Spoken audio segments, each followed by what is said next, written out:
L'homme va-t-il vers Dieu par ses propres efforts, par sa propre purification, son ascèse, ou est-ce Dieu qui vient vers l'homme par la grâce?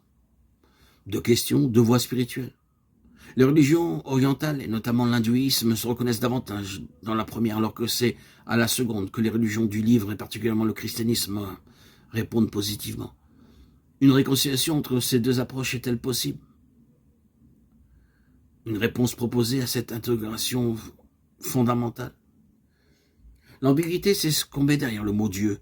Quelle expérience est derrière ce mot?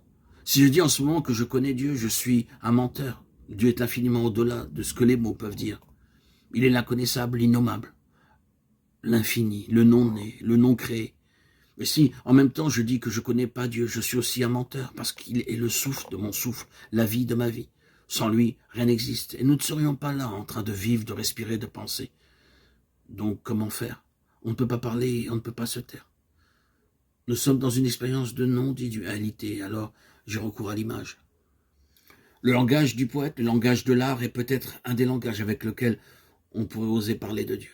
Parce que c'est un langage qui n'enferme pas, qui ne conceptualise pas, qui n'étiquette pas, mais qui laisse libre et qui invite à une expérience, à une transformation.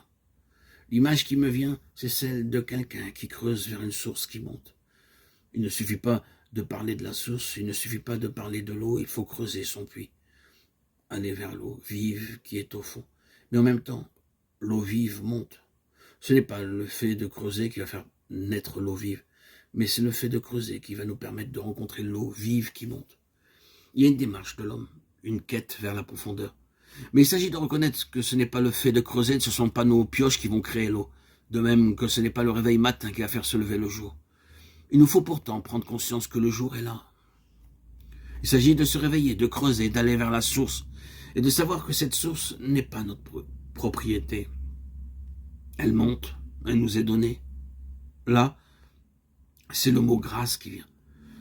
Que l'on soit sur une voie de zen ou de yoga, tout authentique maître ou disciple, c'est bien que ce n'est pas son exercice qui va provoquer l'élimination. L'exercice, la méditation, la méthode, les techniques employées nous rendent seulement disponibles à l'expérience. On rejoint ici la tradition ancienne des pères du désert qui disait « Il y a à la fois le travail de l'homme, l'ascèse, la liberté de l'homme et en même temps la grâce. » C'est comme un oiseau qui pour voler a besoin de deux ailes. À la fois de sa liberté, de son travail intérieur et en même temps de la grâce. C'est-à-dire de la source qui monte vers son effort, vers cet acte de creuser. C'est à la fois le travail de l'homme qui cherche Dieu et Dieu comme une source d'eau vive qui ne cherche qu'à se répandre et à se manifester à chacun d'entre nous.